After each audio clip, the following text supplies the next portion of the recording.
We all know the exercise or physical activity is good to keep yourself fit and healthy. Going for a run or a walk is probably the simplest and easiest exercise you can do. Even if it is just a walk or run, some people struggle because the lower back gets tightened up while running or walking. But it doesn't always have to be this way. In this video, I'll show you how to relieve the lower back tightness or pain while running or walking.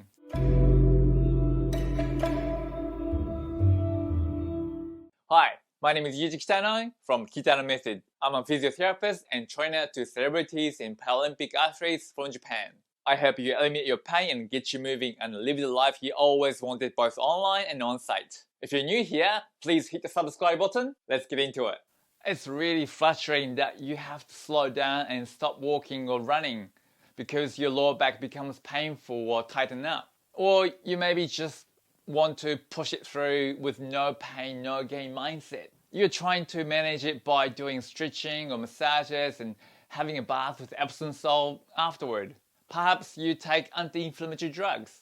Maybe you have been told that you need to work on your core muscles or fix your spine or eat well. I get it if you're a competitive runner and run 30k every day.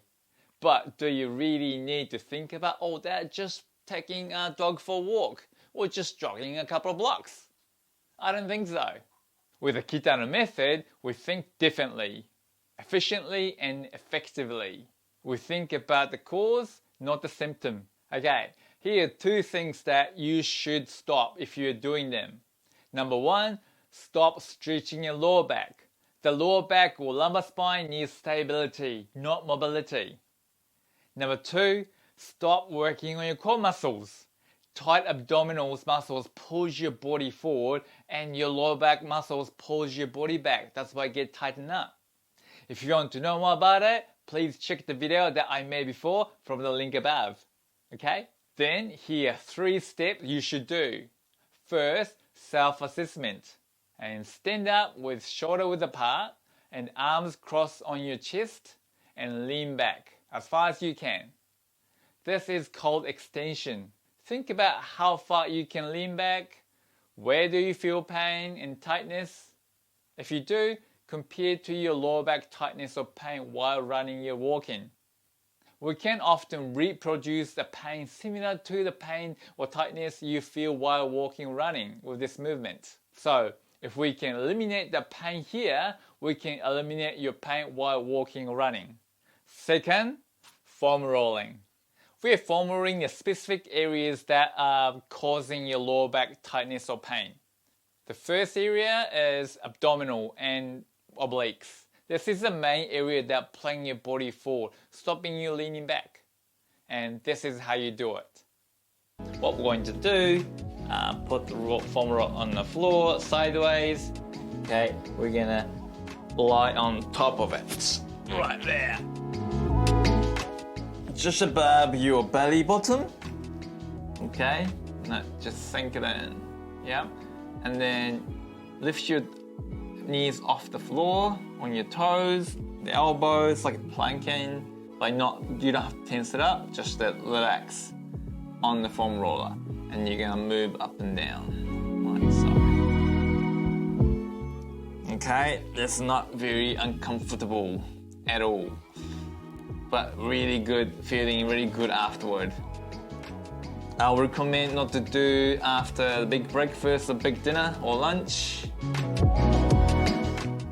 Just between your pelvis here and then your rib cage, all the way down, all the way up, all the way down, all the way up.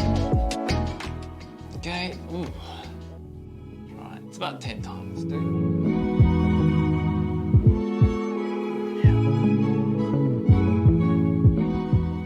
Okay, and then you can do obliques right away, right on your side this way.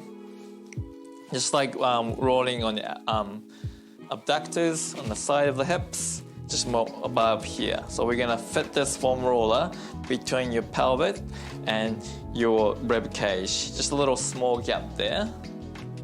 And then lift your hips up a little higher and then roll up and down. Very small. Okay. One thing is you don't want to lean back too much and roll your back. You actually roll your obliques on the side abs.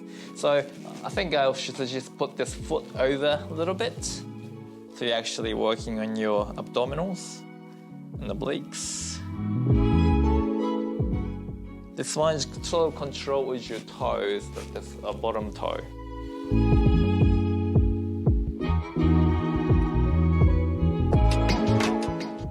About 10 times. Good. And then when you do the other side, just simply turn around like so. Fit in between your rib and your hip. And then put your foot over. And then sideways. Up and down.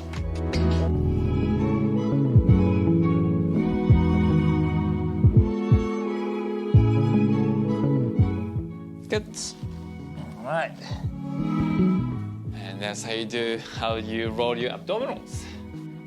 Then we also foam roll the hip flexors and thigh muscles. This also pulls your body forward or stop your leg extend backward. And this is how you do it. Start with lining on your side, just like we roll on the side a bit. You're gonna bring this foot over and put the hands on the floor and just roll top of your thigh, like so. Just below your hip bone there, not above, not on the bone, just below the hip bone, right there. There's my hip bone here. Just you're gonna put your foam roller just below it. Okay. Okay, and then some people like to do go all the way to the quads, right on your top of your thigh, and that's quite a painful. Okay, you don't really need to do that for now. Some people like to do it, but it's quite a painful. So, but what you're gonna focus on is hip flexors, just top of your thigh, and just roll on the, up and down about 10 times.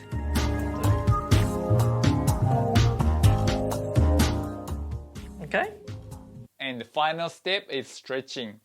Stretching the area that we just foam rolled, and this is how you do it. Sit on your floor. Okay, bend your right knee to tuck in here. To make sure knees go straight down, not out. And then just leaning backwards. That's what you have to do. And you should feel stretch on your quads all the way here. Okay? And also you can use your hand to push it down your muscles down like this way. Okay, this will give you extra stretch. Just like if you pull the rubber band really hard, and then you can still push it down to give extra stretch. So this is doing extra stretch on your muscles. Okay, go all the way down up here. And also from here, you can actually turn around this way to give you a little bit more extra stretch, and also a bit of hip flexors too. That way. And you can give a bit of a push at the same time. Also, when you're stretching your quads and hip flexors, it's important to squeeze your butt at the same time, because the butt muscles and the quads and the hip flexors, it's opposite effect. So when you squeeze your butt muscles, front thighs will stretch further. Okay, and look behind you. And if you can turn around, you can go a little bit further. Okay, and then push it down. Hold about 30 seconds. That way. Good. Then after that, swap the legs to both sides. Bend your knee, knees straight down, leaning backwards, push it down.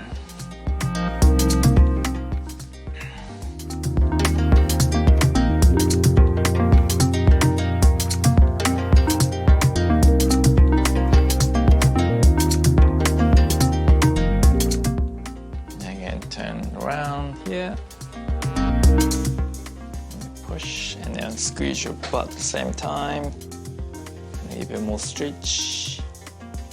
And hold around 30 seconds. Good. And there you go. Just one thing about your ankle. Some people are having a hard time putting this one down. Okay, and then sometimes they hurt your knees. So what I suggest you do, you can do this way. You don't have to put your foot all the way down. You can go this way and you still go stretch and you can still turn around. And also if you feel this way and then you feel the pain, often this part over here, the muscle, it's called tibialis anterior, it's quite tight. So you can give it a little push, loosen it up. And then try this way. See how you feel on the knees. Okay, you should be able to get a good stretch on here. And you can do it this way too. Now, slowly stand up and just feel how you stand. You're standing straight without forcing to stand straight. You feel so much lighter and freer. Perhaps you might feel even taller. Now, reassess the extension movement again. Just feel how far you can lean back and feel the pain or stiffness you felt at the beginning. If it's all gone, congratulations, you did it. If it worked for you, please give us a thumbs up. Okay, I know what you're doing. You're trying to find the pain, aren't you? Please stop trying to find the pain that you felt before. It's gone. But if you still have some niggles left, go back to the beginning of the video and do it again. You should be able to eliminate that last niggle as well. So you might be asking, how often should I do this? That's a great question. You definitely should add this routine as a part of your warm-up before you go for a run or before you go for a walk. It's not a bad idea to do this after, but I recommend doing this before. Just like before you're going for a drive, you would fill up the tank with gas so that you can actually drive, not filling up when you realize your tank is empty. I hope you'll be pain-free while walking or running with this technique. Just in case this didn't work for you, you might have bending issue rather than extending. I have a video to improve bending movement. Please check out this video. The link is in the description below. Please write your experience in the comment below. I'm looking forward to hearing how you are walking or running, because I got your back.